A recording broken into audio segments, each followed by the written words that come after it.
Sahabat-sahabat Embun Pagi yang terkasih, salam jumpa, salam sejahtera buat kita semua dalam kasih Kristus. Dalam program Embun Pagi hari ini, kita akan berbicara tentang tokoh Esau. Sahabat terkasih, saya mau mengajak kita memperhatikan bagian ayat yang akan saya bacakan dari Kejadian 33, ayat yang ke-8 sampai dengan ayat yang ke-10. Demikian bunyinya. Esau berkata, "Untuk apakah seluruh rombonganmu yang telah bertemu dengan aku tadi?"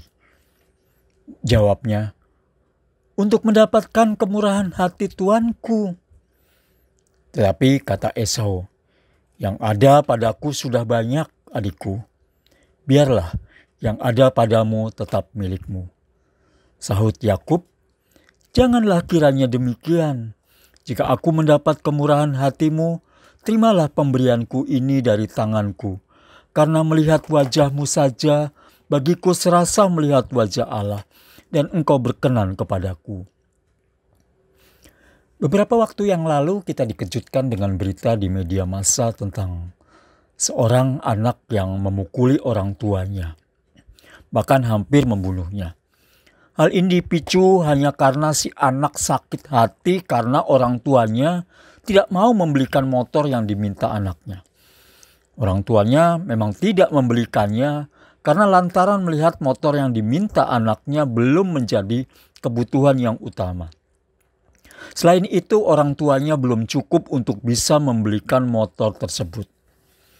Di berita yang lain juga dilaporkan ada seorang anak yang tega membunuh orang tuanya karena sakit hati ketika orang tuanya tidak memberikan harta warisan yang dimintanya. Dan berita yang lain yang menceritakan tentang seorang yang karena sakit hati kepada orang lain akhirnya melakukan tindak kekerasan, menganiaya, bahkan sampai membunuh. Miris memang kita mendengar berita-berita tersebut. Ketika seseorang merasa sakit hati kepada orang lain, kemudian menimbulkan kebencian dan keinginan untuk melenyapkan orang yang membuatnya sakit hati. Mereka tidak mampu menahan diri dan mengelola rasa sakit hati yang dialaminya. Bagi mereka, obat dari sakit hati adalah melampiaskannya dengan balas dendam. Tidak peduli pelampiasannya itu berbentuk kekerasan atau bahkan membunuh. Meski sebenarnya tidak ada seorang pun yang mau mengalami sakit hati. Dan banyak cara orang mengatasi rasa sakit hati. Sahabat-sahabat Embun Pagi, membicarakan tokoh Esau yang ada di Alkitab tidak bisa lepas dari kisah Yakub. Bahkan kalau kita mencermatinya, maka fokus pemberitaan justru pada tokoh Yakub. Kisah tokoh Esau dikenal ketika Yakub, adiknya, menipu Esau dengan semangkuk sup kacang merah. Hal ini dilakukan oleh Yakub karena ingin mendapat berkat hak kesulungan dari ayahnya Ishak. Tindakan Yakub menipu Esau juga karena arahan dari Ribka ibunya yang ketika mendengar percakapan Ishak dan Esau di mana Ishak ayahnya akan memberkatinya.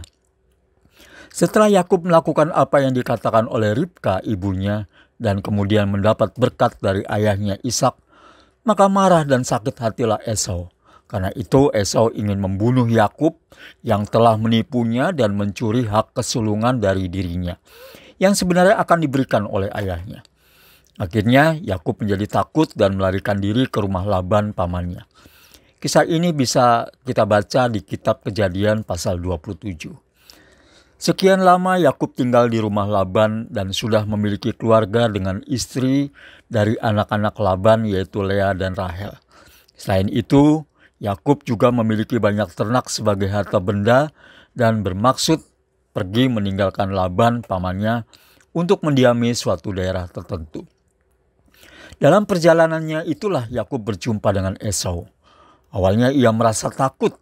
Ingat akan perkataannya bahwa Esau akan membunuhnya, dan itu akan diwujudkan saat Esau berjumpa dengan dirinya.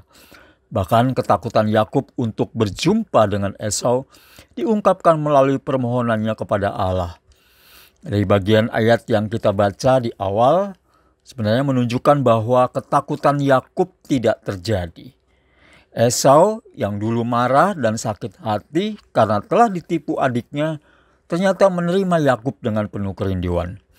Esau telah mengampuni Yakub dan melupakan sakit hatinya. Sakit hatinya telah digantikan dengan sukacita karena kerinduannya bertemu kembali dengan adiknya Yakub. Ketika Yakub berusaha memberikan sebagian harta miliknya guna mendapat kemurahan hati kakaknya, Esau justru menolak. Esau merasa bukan itu yang diharapkan dari Yakub. Ia telah memiliki segalanya. Bahkan Esau menawarkan diri untuk menemani Yakub dan rombongannya untuk berjalan menuju suatu daerah yang akan dituju oleh Yakub. Tetapi Yakub menolak dan mereka akhirnya berpisah. Cerita berakhir dengan bahagia. Sahabat-sahabat Embun Pagi yang terkasih, dari tokoh Esau ini kita belajar bahwa melupakan dan mengampuni orang yang membuat kita marah, kesal, dan sakit hati itu tidak mudah. Saat kita tidak bisa menahan emosi, kemarahan, dan sakit hati, ingin segera dilampiaskan dengan balas dendam. Kita tidak peduli orang tersebut celaka atau menderita, yang penting ia harus menderita atau merasakan betapa sakit hati itu sangat tidak menyenangkan. Setelah itu mungkin kita merasa puas. Tapi sadarkah bahwa hal itu bisa saja menimbulkan persoalan baru dalam hidup kita? Esau sakit hati dan ingin membunuh adiknya Yakub. Tidak peduli Yakub itu adiknya, saudara kandungnya. Yang pasti ia telah ditipu dan sakit hati. Tetapi justru dengan berjalannya waktu, akhirnya Esau bisa menerima kembali Yakub dengan penuh kerinduan. Mungkin demikian juga dengan kita. Bahwa butuh waktu untuk bisa menerima kenyataan bahwa hati kita telah disakiti. Saat itu kita memang marah dan ingin balas dendam. Tetapi ketika kita mau memberi waktu untuk diri kita, tidak cepat bereaksi dan lebih tenang, lambat laun bisa jadi kita melupakan dan mengampuninya. Dan tentu saja yang diharapkan adalah kita mau datang kepada Tuhan melalui doa-doa untuk meminta kekuatan dari Tuhan agar bisa hidup tidak terus-menerus dalam keadaan sakit hati. Bisa melupakan dan mengampuninya. Amin. Mari kita berdoa. Tuhan Yesus, beri kami kekuatan dan kesabaran dalam menghadapi orang-orang yang telah membuat kami marah dan sakit hati. Mungkin mereka tidak sadar bahwa perkataan dan tindakan mereka telah membuat kami kesal, marah, dan sakit hati. Ajar kami untuk lebih memahami mereka sebagai orang yang justru perlu dikasihani karena ketidakmengertian mereka. Berikan kepada kami hati yang bijak untuk mampu mengelola emosi kami supaya tidak berdampak pada munculnya persoalan yang baru. Sebagai keluarga maupun anggota jemaat atau gereja, ajar kami untuk hidup saling mengampuni dan menerima satu dengan yang lain, dan tidak memaksakan kehendak kami kepada orang lain. Dalam nama Tuhan Yesus kami berdoa. Amin.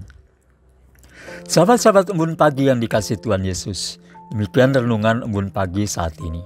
Kiranya renungan ini menjadi berkat untuk kita semua yang mendengarkannya. Sampai berjumpa di kesempatan lain. Salam.